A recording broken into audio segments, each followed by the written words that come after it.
jelas. Kenapa surat undangan untuk saya menghadiri di persidangan itu kok tidak ada? Tahu-tahu diputuskan cerai. Ini pengadilan macam apa? Ganti sampean gugat. Kan sampean bisa gugat balik.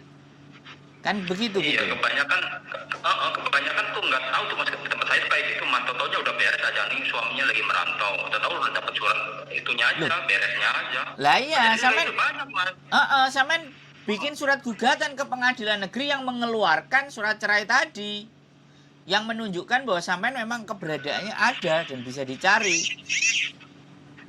Gitu loh, Mas.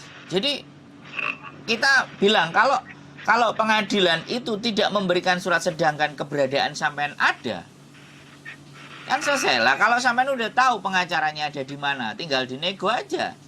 Bisa itu batal. Wong pengacara bisa diajak ngomong. Makanya ini pengacara